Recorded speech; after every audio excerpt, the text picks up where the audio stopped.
Good morning. We continue our journey in Hemshech Samach Vav.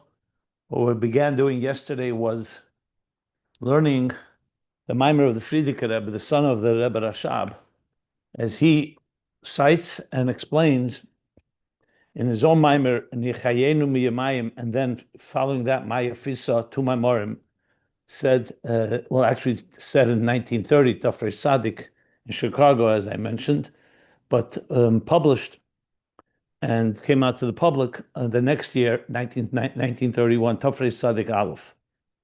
And it's in Sefer Maamorim. It was printed first in Sefer Maamorim Kontresim. That was a collection of different Maamorim that were given out in separate pamphlets over the years. And now, finally, in Tafresh Tzaddik Aleph, Sefer Maamorim, and we are on the maamar began on page 243.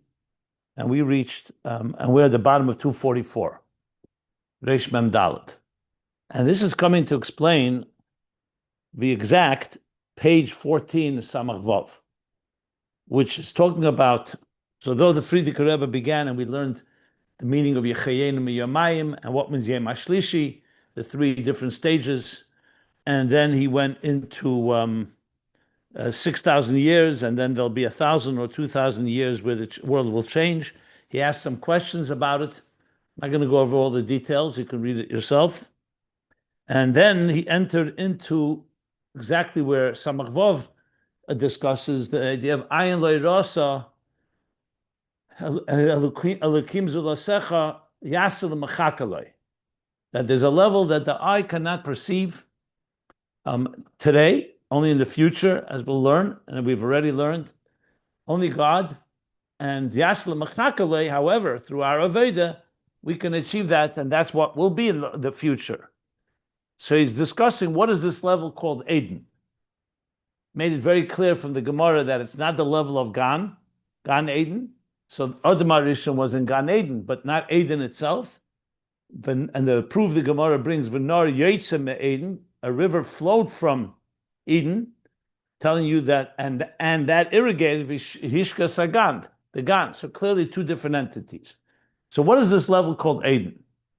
The Rebbe Rashab, just to clarify, he immediately says, after he says that Eden is unique, he says, Yadua, that Eden is a level of taanug atzmi upashet sheba'atzmus Ein Sof. That Eden is this seamless, undefined, pure pleasure, we've been calling it, or delight, in Atzmus HaNikra Shashriya HaMelech B'Atzmusei, the delights of the king within himself, not due to any experience outside, any outer experience. For example, if the king has pleasure from someone performing before him, or he has pleasure because somebody fulfilled his orders, that's called already a Shashua from something. Where Shul Melech B'Atzmusei means it's completely reflective of his own very essence. Now, of course, God's essence is quite unfathomable. That's why it's Ayin Lo Ro'osoh, as we've learned and we will continue to learn. The Frierdiker Rebbe, in a fascinating way, is explaining that line, Shashua Melech B'Atzmusei, by giving us, on page 244, that two different levels of Einig. And by contrast, we can come to understand what is Einig Atzmi, that the Rebbe Rashab. He will go back to the actual language of the Rebbe Rashab, but first he explained. What did he say? He said there's a number of levels of Einig, and he gave three levels. And he's distinguishing them by defining that there's a cause for the Einig. The question is, what dominates? Is it the cause that dominates, or is it the pleasure, the result that dominates? So the first level he spoke was Nachas ruach from children. So there's a tremendous pleasure from that, but what really is the powerful dominating feature there is the children. The Einig it doesn't call it incidental, but it's not as he uses it. The sibas nergeshes b'yeser ma'Einig, because of the pleasures is an outgrowth of the connection we have with our children.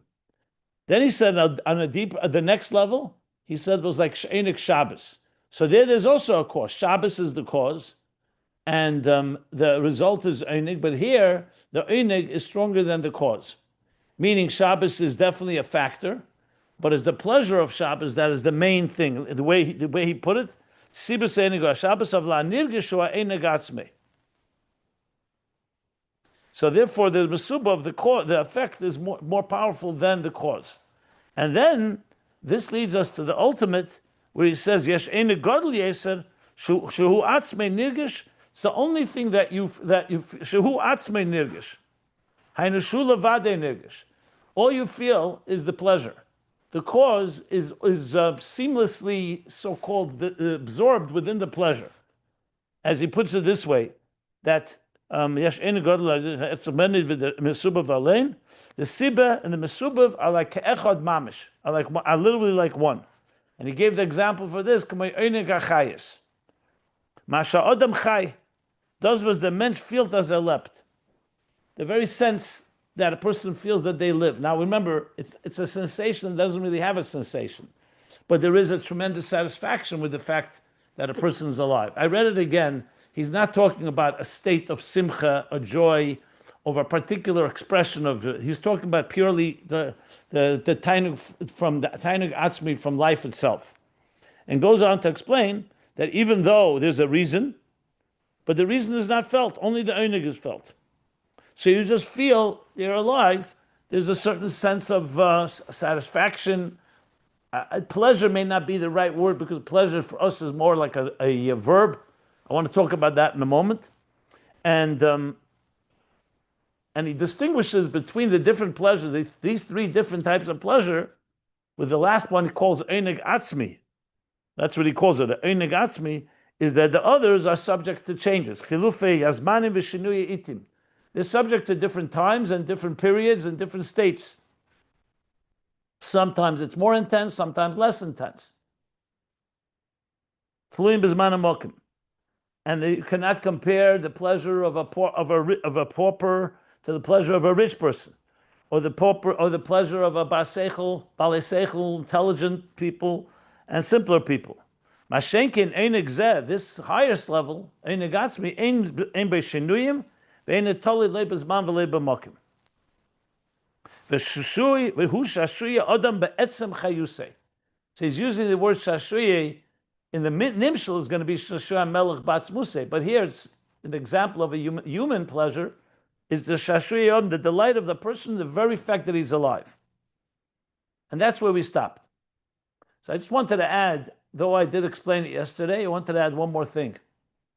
There's a thing called a verb and a noun. No, a verb is an action.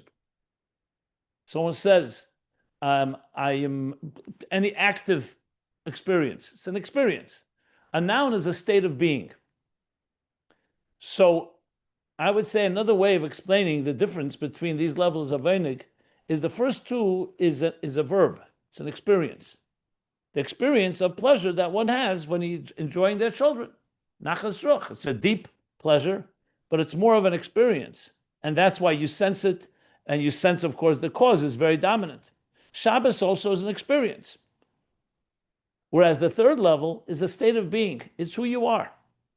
It's not an experience as in the object and the subject, as I mentioned yesterday, are two separate things. Like I've mentioned, for example, when you say your dry hand, you put it in water, it experiences wetness, it becomes wet. But you can't say it is wetness. Water, does water get wet? For that matter, does a fish get wet? No, it is wetness itself, especially according to the opinion that fish and water are like one. That's why there's an opinion of Rav Shimon ben Gamliel that it's not chaytzitz. But if you go in a mikveh and water and there's a fish, and the fish touches you, it's not like a impediment. Point being is water doesn't get wet, water is wet. So there's a state of being and there's experiencing something. You could experience something, and it's a very powerful experience. But the experience is defined by the sensation, and it also, as he said, is subject to different times, when you experience it, when you don't experience it. When we say, for example, Mala Oretz Deis Hashem Kamayim Layam Chasim, that the world will be filled with divine knowledge as the waters cover the sea, that's more than just today you learn Torah, you learn about Chassidus, you learn about God. So you also Deis Hashem. You also know about God, but it's you're the person who's learning about God. But you can't say that you're in a state of being, that state of godliness, 24/7. Kamaim liyam machasim means the knowledge will be so all-pervasive, so permeate everything, that it'll be like one with existence itself. Existence will feel godliness not as a novelty, but as it being a seamless flow of the energy within us. It's like energy and matter become one. Just a little more explanatory words. Okay, so now we'll continue reading, and these three levels are all coming to explain ultimately taanug atzmi, the highest level, as he's now going to explain. But this is still all the Frierdiker Rebbe's addition, and then he's going to go back. You'll soon see at the bottom of the page, he's going to the actual words from Samach Vav. So if you were to juxtapose this page in Tafresh Sadik Aleph with Samach Vav, everything we're learning now is the Frierdiker Rebbe's additional explanation. And then he says, and this is what we're going to call taanug atzmi aposhet, as we'll see. So it's quite very clear how the Rebbe Frierdiker Rebbe is explaining it. So we're close to the bottom of page 244. The pages are posted on our WhatsApp Samach Vav group. And we are now 6 lines from the bottom of page Reish Mem Daled 244. So now he says, V'adugma mizeh. What is the example of these 3 levels of taanug? What's an example above? Yuvan Lamaila. We'll understand how it is now above. These were all examples from human pleasure. Children, Shabbos, and Chayis, vitality or life. What's the dugma Lamaila? The Bekim HaTeirav HaMitzvos, the Bekim HaTeirav Mitzvos, in the performance of Torah and Mitzvos, had a yesh kav yochel Lamaila einig mizeh. This, so to speak, it causes einig, Nachas ruach, u'kamaimer, Nachas ruach lefonai shamarti b'naseh etzem. So God says clearly, it's a Nachas ruach for me, when what I've said, and you've performed, you've fulfilled my commandments, my what shamarti b'naseh etzem, my will, that causes Nachas. So right there you have einig that comes from Torah and Mitzvos, Nachas. For who? And now explaining it in the language that he used before, cause and effect. What is the cause and what's the effect? He says, "V'hu shekim ha'teirav v'mitzvos hu sibas ha'einig." So what's the cause for the pleasure? It's not just that we exist. It's because we're doing something. That when the human beings fulfill God's will, that causes nachas ruach. He doesn't just say, I have nachas ruach from you. I have nachas ruach because you fulfilled my will, my Torah and Mitzvos. V'nikra nachas ruach, and it's called nachas ruach. So this, without spelling it out, is clearly the first level. Like parents from children. As I pointed out, he's not talking about the taanug atzmi, the mere fact that you have children. You're talking about an experience of the children, having nachas from them. So he's comparing that to the nachas ruach lamaila from our doing Torah and Mitzvos. So again, without spelling it out, based on that, what's the ikar? The ikar is the Torah and Mitzvos. Like the ikar there is the children. And that causes nachas ruach. Let's see how he explains the other levels, and we'll then be able to analyze it further. Then he says, "Lamaila mizeh, higher level, hu hagili taanug elyon began Eden." A higher level is the gili of the energy of pleasure, or the taanug elyon in Gan Eden. Gan Eden, we know, as we learned in Samach Vav relatively at length, that their neshamis are enjoying nenim ziv hashchina. That's what Gan Eden is, like a garden, like a physical garden. When you go into a garden, it's a place of pleasure, a place of leisure, relaxation, if you wish. But here, relaxation means obviously spiritual, meaning it's a place that where a garden is a source of pleasure. When a king takes a walk in his garden, it's like a type of a pleasurable experience. A gan. That's why a gan produces fruit. It's not just sustenance, meaning like bread or water. It's a place of pleasure. So Gan Eden is a place of taanug elyon. Ta'gam shezeu tishlim schar al aveda b'teira mitzvos, even though there's a cause for this as well. The cause is Torah mitzvos. This is Gan Eden is a tishlim schar, is the payment of reward that we are granted for the Torah mitzvahs that we do. However, in Gan Eden, what's dominant is not the cause. Aveda down below, that causes Nachas ruach. The main primary thing is the work that we do that God is taking pleasure from. In Gan Eden, the result, the reward is more dominant. Not so much, even though it is a result of this Aveda that we did down below, the Torah mitzvahs we did, but what is right now dominant is the pleasure that we're receiving, the reward in the pleasure. Similar to what he said about Shabbos, that the cause is Shabbos, but what's dominant is the einik, not the cause, not the sibah. And then comes the third level. The highest possible level is taanug elyon u'b'chinas Eden. Not Gan, but Eden now. It's clearly calling it Eden. And he brings us back now to the idea of Eden. Dihine, and this is now, the next line is exactly word for word from Samach Vav, page 14. Dini Yadua, the Eden u'b'chinas taanug ha'atzmi u'poshet sheba'atzmus erein sof. Literally these words, in the middle of page 14. Taanug ha'atzmi u'poshet sheba'atzmus. I'm literally reading it. Ba'atzmus erein sof. Hanikre shashuya hamelech ba'atzmusei. Next page, 245. And he's going to continue to cite exact language from Samach Vav, which tells you that the Rebbe, Frierdiker Rebbe, was looking into Samach Vav, or at least from memory, he was telling us the exact language of Samach Vav, but he gave almost a whole page of introduction to appreciate and understand what this means. So what is Eden? That's taanug ha'atzmi u'poshet. We're not talking now, the cause is completely invisible right now. The only thing you have is the taanug ha'atzmi u'poshet, a seamless, pure core pleasure in atzmus erein sof, which is called shashuya hamelech ba'atzmusei. Shu b'chinas einig nelam shalamaylam b'chinas hamshacha v'gili. Yeah, this is continuing the language. Shu b'chinas einig nelam shalamaylam b'chinas hamshacha v'gili. This is not in the form of expression. It's not being nimshach. It's not an experience, as I pointed out. It's not a defined sense. It's just the etzem itself having a certain level of satisfaction that is not defined by any sensation.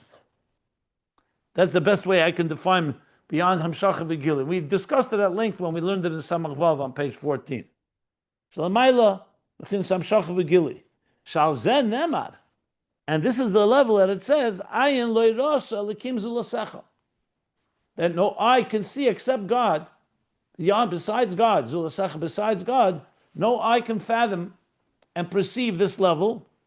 Shaloi sholta be'ayin kol beria, because this is an area where no eye of any creature can master or can control. And he continues, afilu Moshe va'avis. Again, this is all word for word language from Samach Vav. We're reading literally Samach Vav. I'm looking at both as we speak, comparing. Even Moshe and the Avis, knows the highest levels of souls, also not. V'adam arishin. So Yitzir Kapav Shal HaKadosh Baruch Hu was Yitzir Kapav, formed by the hand of God Himself. All human beings are a product of parents. But who formed, when He took the dust from the earth, Vayikrach Hashem Elokim Ofra min ha'adama, He took the dust from the earth, and Vayipach ba'apav nishmas chaim, and He instilled in it, He breathed in it a neshama. So in Adam Arishan, His mom is the purest creation because it's literally created by God. God personally shaped him, formed him.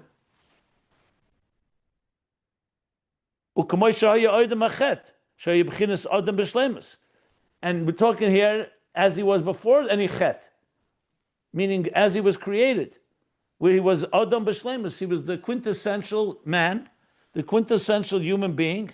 Again, I'm looking here, Adam b'shleimus, yeah. Exactly, word for word from Samach Vav. Loi ra, so though they were on this high level, nevertheless, loi ra, they did not perceive. Pchino madrega zu, this level of Eden, of taanug ha'atzmi u'poshet, mepnei she'lamayla b'chinas hamshacha v'gili. So it's not about how great these souls are. You're talking about a level that is just beyond perception, not due to our lack of knowledge. We talked about, for instance, in quantum mechanics, there's one thing you could say, you're lacking data, you're lacking information, so you don't know everything. But then there are states of being that are fundamentally unknown, not because of a lack of our capacity to know it. And the best proof is here. The Oves, Moshe Rabbeinu, Adam Arishan. It's not because they were not yet able to access it. It's because it's beyond expression. It's beyond Gili.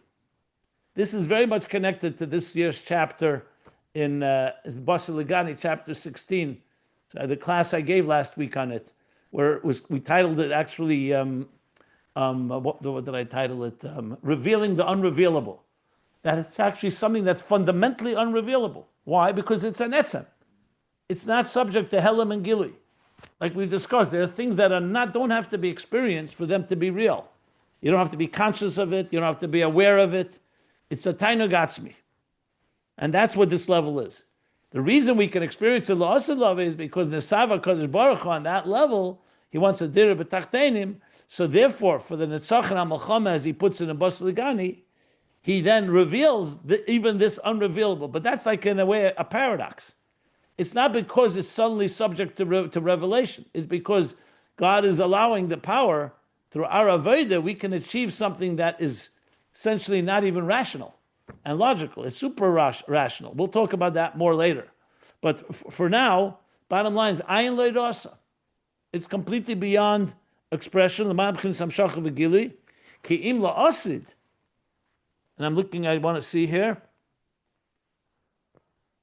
Yeah, this is all still word for word from Samach Vav, but La'asid in the future, b'tchias hamesim, that stage of tchias hamesim, when the shamas will be returned into the bodies, yegili b'chinas umadrega zu.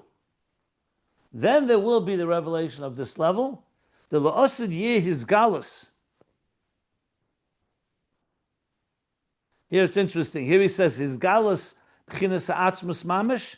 In Samach Vav, he says, Hamshachas ha'atzmus mamish. So he changes ha'atzmus to his galus, the Frierdiker Rebbe does. So he does say there will be gili b'chinas, but also he says, Hamshachas b'chinas ha'atzmus, u'kamoisha omar. Oh, okay, then that continues, that will be later. Avali giluyim began Eden gili ha'ara belvad. But the giluyim But the giluyim in Gan Eden is only ha'ara, not the etzem itself. So it's interesting, he adds hamshachas, he turns it into his galus, which makes sense, because we're talking about revealing. But that can be discussed also, why the Rebbe Rashab uses the word hamshachas atzmus. But bottom line, hamshacha v'gili do have a relationship, obviously, because both of them are an expression. Gili is more focusing on the revelation part, hamshacha is more on the manifestation part. But I don't want to go into right now distinguishing because it'll just get too complicated. The point being is that he now described Lamaila, 3 levels of Einig, Nachas ruach from Torah and Mitzvos below, the Einig of Gan Eden, which is a Tishlam schar reward, and that's where the Ikir is the reward, the taanug, not the cause, and then finally taanug atzmi, Shashua melech ba'atzmusei, which is the level of Ayin Lo Ro'osoh, a level beyond expression. Now keep in mind, as we discussed at length in Samach Vav, the objective ultimately is to have the non-expression be expressed. Basically, to express the inexpressible. That's the kavanah.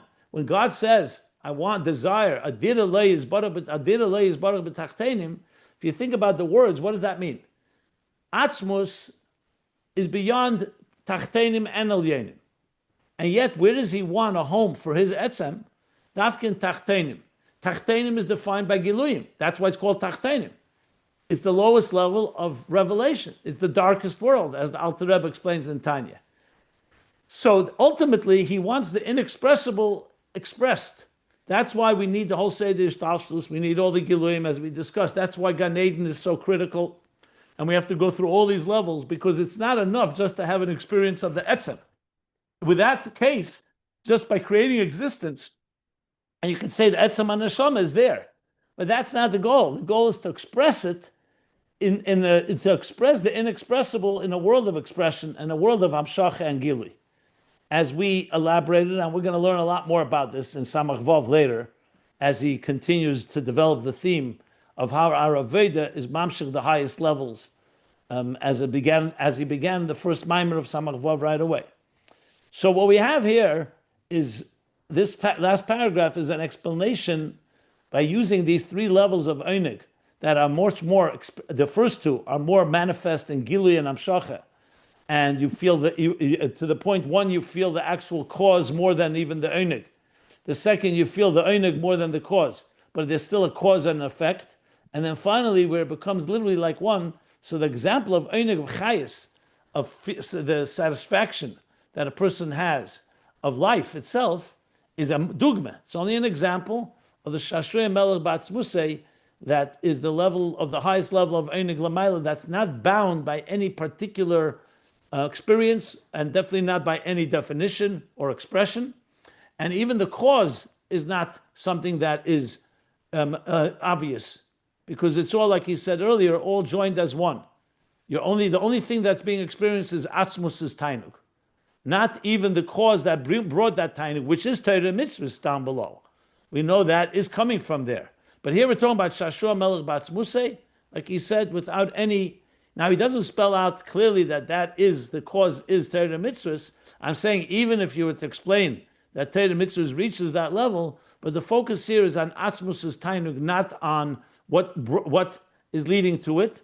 But even more than that, I would go a step further and say that this is Atzmus itself, as Atzmus is in its purest, pristine form, b'tar rasa, not, like I said, not epes vos, not a taanug in something, but his own innermost pleasure, however you come to understand Atzmus's own pleasure. Like we elaborated, that pleasure is not such an easy word to use, lamaila, but it's some word for us to be able to have some grasp, some handle. We're using something that we can try to identify with similarly in our own experience. And we'll stop. I'll stop here for questions before we continue. He said before this last piece, that this is. Keep in mind this last piece we learned in Samach Vav at length. So I'm not going to go over everything I explained. I would advise, if anybody wants more explanation on this last piece that we just learned, I would advise to go back to the recording of that class, page 14 in Samach Vav, where we discussed it more at length. But yes, go ahead. He said before that this is my מבחינת המשוחו וגילוי, it will be this galus ha'atzmus. So this is only we can't hear you. You're drowning out. You're going in and out. Right? You're going in and out, your voice. Before he said, could you hear me now? Speak. Now you hear me? Yeah, you basically, before he said it's l'mayla mamshacha, and now he's saying it's mamshacha v'gili. You're asking me why is that not a contradiction? Yes. No. How is it happening? Only because the Eibishter could do what he wants. Yeah, but it's because because of the Aveda Lamata that allows us. Remember, the Eibishter does not need hamshacha v'gili. It's not for him. He does not need hamshacha v'gili. Etzem is etzem, and that's that.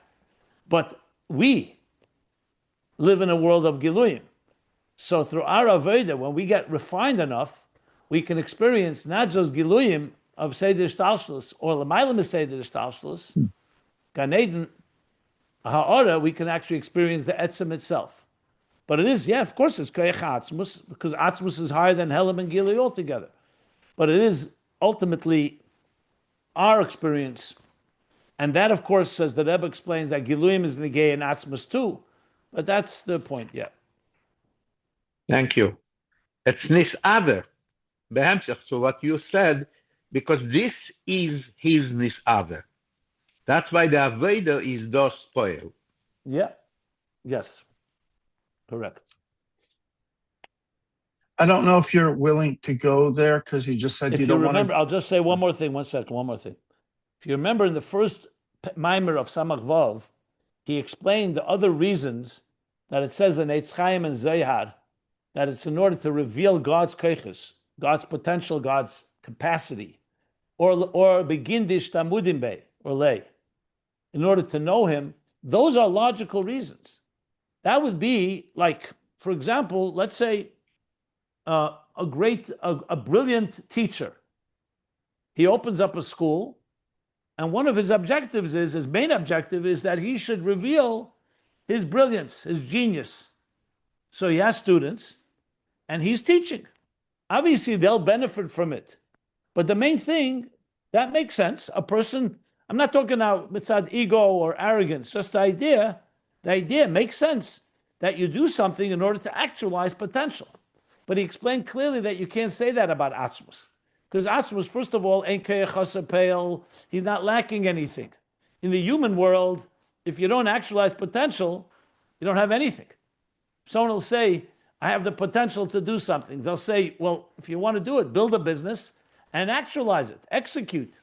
Lamaila, you don't say that. That's why he said that the only reason for Atzmus is Nesava Kodesh Baruch Hu, and that's not a reason, because on Taivid is stuck in Kasha. It's beyond reason. So the point is, in our world, the idea of Giluyim makes a lot of sense. And those reasons actually apply in Seder Ishtalshus. Later, the Rebbe Rashab will explain that Legalish Shlemus Kechesav and Begin Dishtamudin applies to Atzilus, but not to Tachtenim. The lowest of worlds, it doesn't apply. Number one, because Atzmus has no need for that. Number two is, if that's the case, in Atzilus you have more Gilui than you have in Asiyah. So you have to say there's the ultimate cause, the ultimate tachlis, Habriya, is Nesava, that he simply wants to have a home in this lowest of worlds, not because he gains anything from it. It's not because something's being revealed.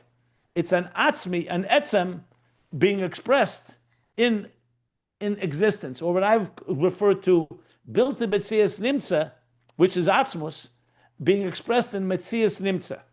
That's really what it comes down to. And the Metzias Nimtza is us, because we are created entities, and through our Aveda we have the ability to bring those two realities together. Okay, I just wanted to add that before. Go ahead, next question. Yes, thank you. So you've said it many times. You just said it, not just prior to this comment, but just 2 minutes ago, you said Asmus is above Gilu and Helam. So I'm curious about the Frierdiker Rebbe's, expression here. He scholars b'chinas ha'asmus mamish. I understand the Rebbe Rashab saying hamshachas of b'chinas asmus. I just addressed that. Well, I made that point. What's the difference between hamshacha and gilui? That you're asking me, or you're saying you just explained that? I explained it 5 minutes ago. Okay, so you're saying that hamshacha of asmus into this realm is. I said a few things. I said, first of all, the word, when you say asmus is higher, not just higher from gili, is also higher from hamshacha. So bottom line, when you say hamshacha's asmus and galas asmus, number one, both of them are a chiddush. And secondly, you could go, I said, I don't want to go into the details of distinguishing between Amshacha and Gili, even though there's something to say, because it'll just confuse matters. For all practical purposes, Amshacha and Gili are both a manifestation, expression. And Atzmus on its own, Ayin Lo Ro'osoh, is beyond Amshacha and beyond Gili. Yes, we have to understand why the Rebbe Rashab uses the word Amshacha, the Frierdiker Rebbe used the word Galus. But it's not really a question, it's only an analysis of the words. Well, okay, so as I understood... Anyway, bottom line, you're asking me to explain. I said I'd prefer not to go there. That's what I said a few minutes ago. In the difference between Amshacha and Gili. Mm-hmm. Well, go ahead. What do you want? That's your question. What's the difference? Not exactly, but I'll skip that because you don't want to go there. A corollary question is, I think you were explaining that there's the cause, there's the effect, if you will. There's the taanug of the cause. There's the taanug of the effect, and then there's the taanug ha'atzmi, which is this. I see it as a state of being. It's like you don't feel it. You're what just I called there. It before, state of being, not an experience. Yeah. In that sense, I mean, it's there, but it's not a revelation because the whole point of it is that you don't feel it. You're just in it. I mean, you feel it because You feel godliness, but you can't put your finger on it. It's like a fish in water. It can't. Who says you could put a finger? Who says you could?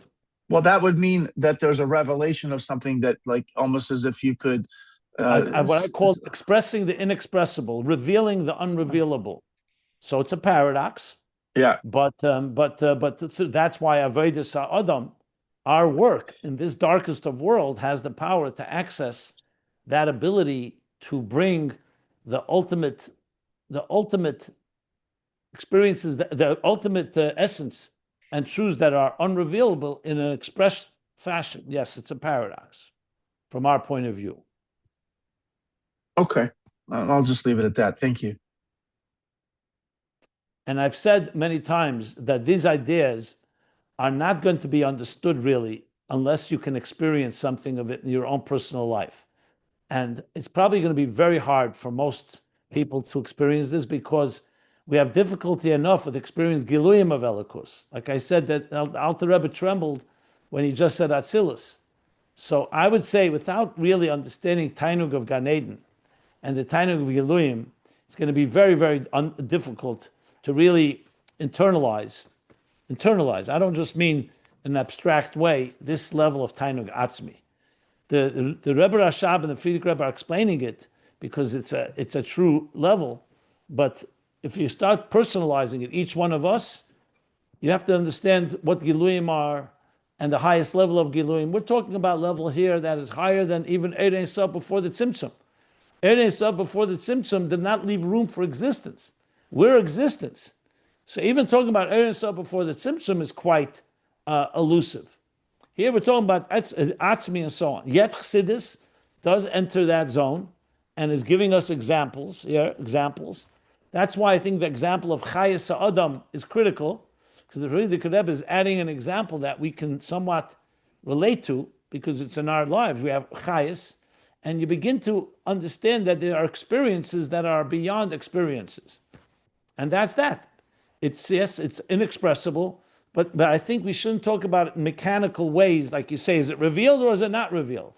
That's not the way to speak about it. What does it mean, etzem?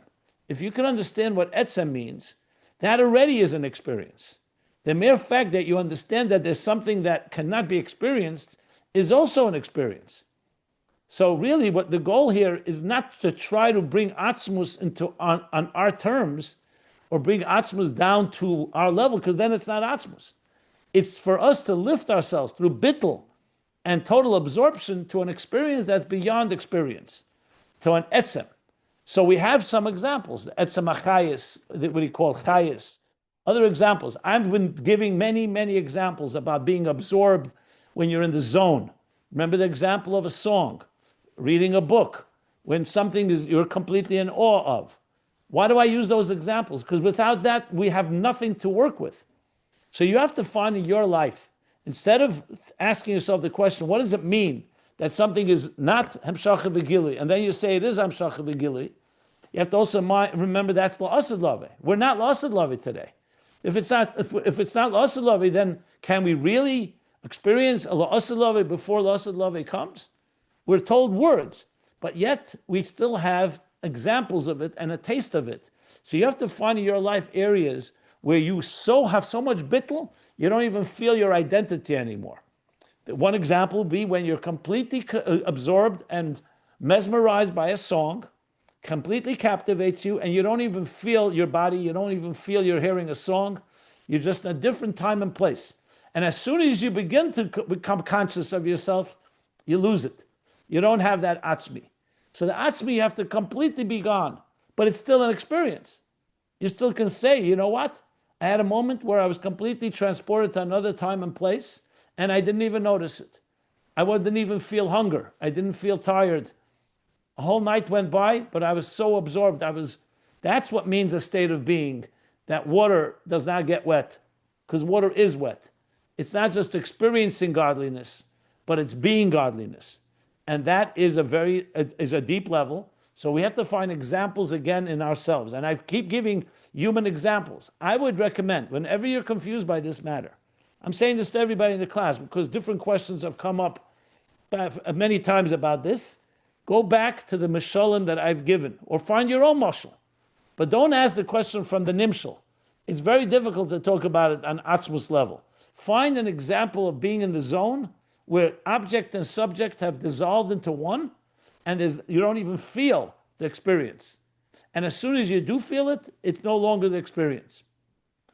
So, like I said, reading a book and you don't even realize you're turning pages. You don't even realize it's words. Listening to someone, and you get so absorbed you don't even realize someone's speaking.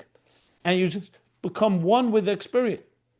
Anyway, I've gone over this many times, but I will do it as many times as necessary because this is the central theme here of this maamar. This is not tangential. So I have no problem reviewing this again and again. But if you really want to internalize it, you have to keep on finding examples in your life where you are not feeling the experience of some higher reality. You're becoming part of it, not just intrigued by it, not just fascinated by it. Those are all verbs. Those are all words. You are experiencing something. Like I spoke once, the difference in Chachma and Bina. Bina, I understand the idea. In Chachma, the idea, in Bina, I am absorbing the idea. And in Chachma, the idea is absorbing you. It's a very different experience. It's not the same thing. Ich verstehe, that inyan is verstanden. I understand, or the idea is understood. The idea takes the person instead of the person taking the idea. It's also who's the ownership, so to speak. What's the dominant? And the ultimate dominant is obviously the highest level. But Shabbos, or what he called here Gan Eden, is a taste of something in between, where it's already more einig and less Shabbos. Whereas with children, it's much more the children than the einig. And then there's ultimately, it's only einig.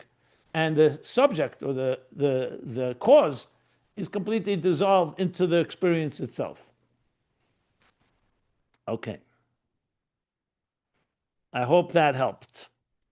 Very much. Thank you. Okay, good. Are there any other questions or we continue?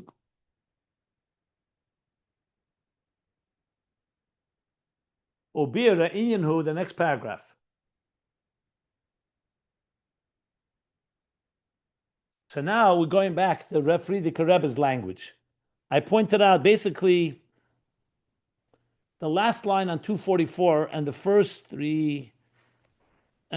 6 lines. The last 7 lines we learned, besides the last line in the last paragraph, are literally word for word from Samach Vav. And now he continues the Frierdiker Rebbe's elaboration. Ubira inyanhu. And the explanation of this inyan is the sages teach us that Elam Haba, the future world, will not have no food, no eating, and no drinking. And no envy, and no hatred, and no unhealthy competition.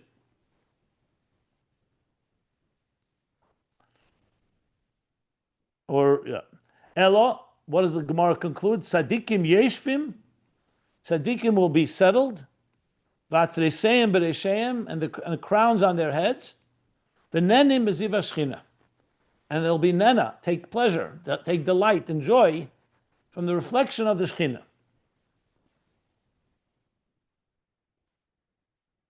So clearly, he's going to be interpreting Olam Haba here, I think, as Gan Eden.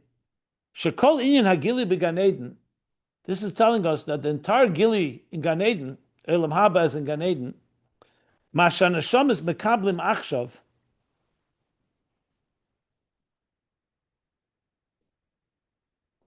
What the souls. One second. Yeah, that the whole gili in Gan Eden is what the neshamas receive today, now, in the present. Afil neshamas hayeser gevayis. Even the highest level souls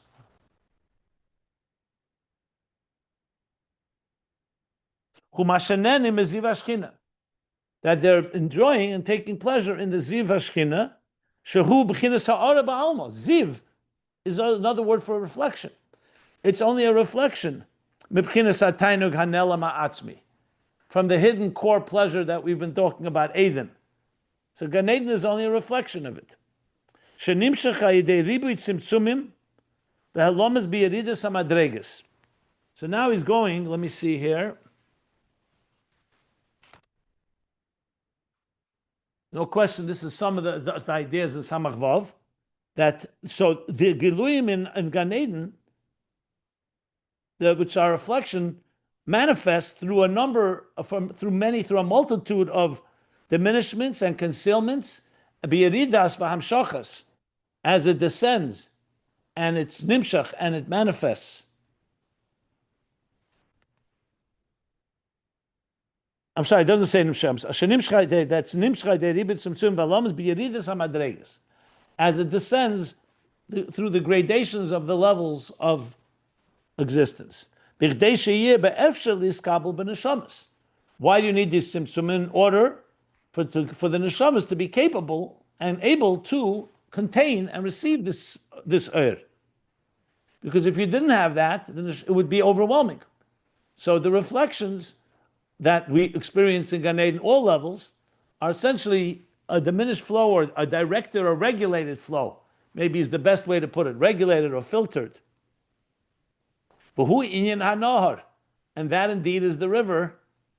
Sheyetzem Eden, shemafsik ben Eden legan, and that is the river that flows from Eden, from the taanug atzmi. That this river is mafsik, separates between Eden and the Gan. Eden, as he said, is the core taanug atzmi, and the Gan is the reflection of that taanug atzmi. What draws one to the next? You have the river in between, and the river is mafsik, separating between them, like we said, like the Gemara said. V'nimshach memenu ha'ara, and through the river, a reflection flows from Eden, from the taanug atzmi, lahashkis hagan, to irrigate and to water the garden. All this is ziv hashchina. All this is a reflection of the Shechina alone. Now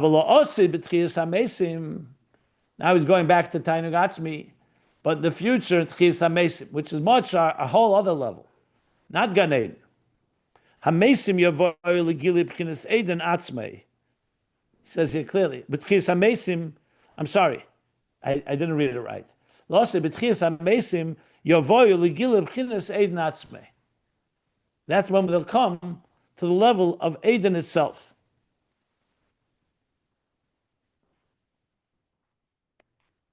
Okay, so this what we just read is essentially a summary of some of the ideas we learned in Samach Vav. So I don't think I need to fully elaborate here. It's pretty clear.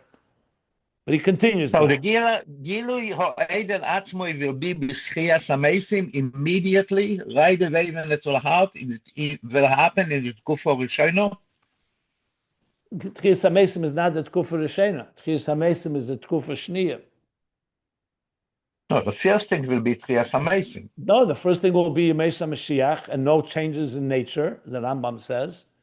It'll be, and then Tchiyas hamesim is a second stage. That's usually how it's understood. Alter Rebbe says that.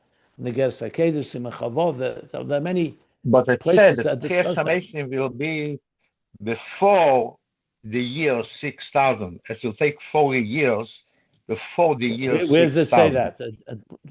It depends when Moshiach comes. I hear. Bottom line is know. the two stages is Yemesa Mashiach and then comes Tchiyas hamesim. I've never heard Tchiyas hamesim comes before Yemesa Mashiach. Anyway, it's the second stage. It's a later stage, but he's not going into these stages. It's not really relevant here. He's not talking here about Yemesa Mashiach. He's talking about Gan Eden. And now he's talking about La'asid Love. So just think of it as La'asid Love. When the time comes for this Hamshachah to happen, will happen. He's not going into the details exactly when.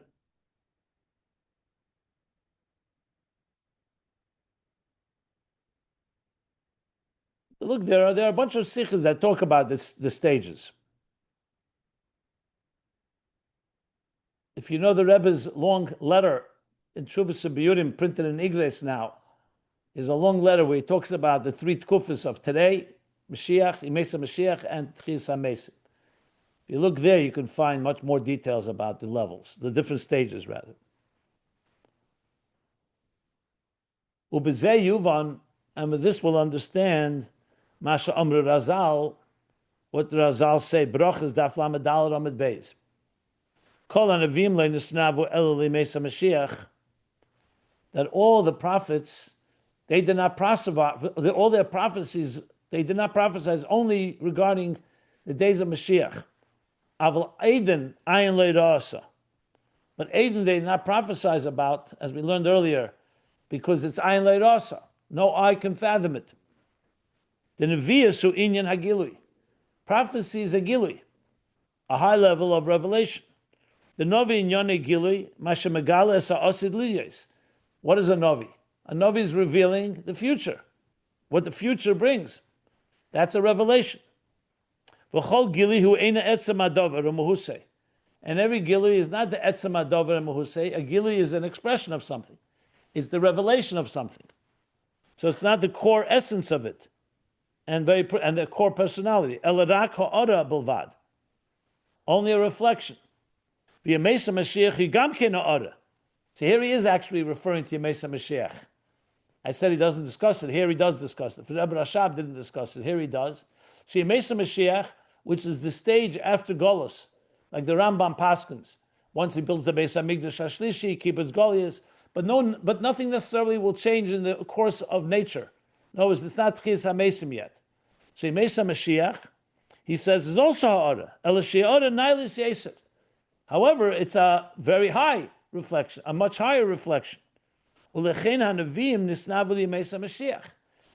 the Nevi'im, their prophecies were about Mashiach. So all the prophecies we read about is all in the times of Mashiach. Aval Eden is another level of revelation. Ayin Lo Ro'osoh. The eye does not perceive, does not fathom. The Gili b'chinas Eden ye'achet tchias hamesim. Because the Gili of b'chinas Eden will be in a later stage after tchias hamesim. V'hu.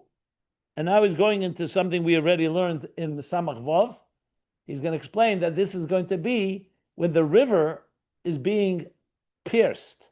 Remember the river by Mitzrayim, Kriyas Yamsuf, and something, La'asad Lave, there'll be the Bikia of Nahar Pros, the Euphrates River, and he explained that that is the Bikia, the piercing of the Hafsaka, of the partition between Eden and Gan. That will be pierced, will be bridged, basically, La'asad Lave. That's what he's going to continue to explain. So I think I'm going to stop here because it's already going into the two forms of the split, parting of the seas.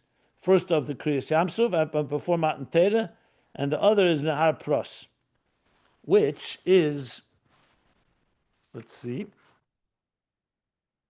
I believe in Samach Vav, this will be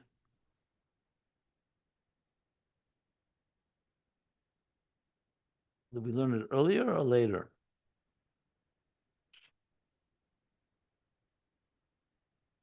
I think it's earlier, actually. I think this whole thing with Nahar, let me see. No. Oh, yeah, here we are. Yeah, we're on page 15 now in Samach Vav. He talks about this, the Nahar Pros and the river, Yad Yaver.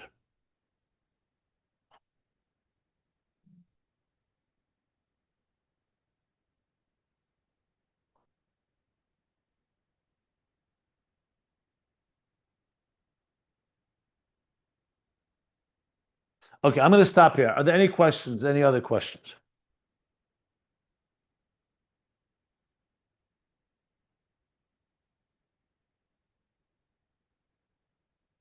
I'm going to stop here, close to the bottom of page 245.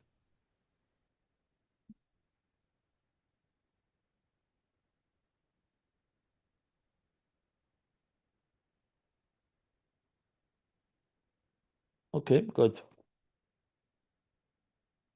No questions? So we'll stop the recording here, 245.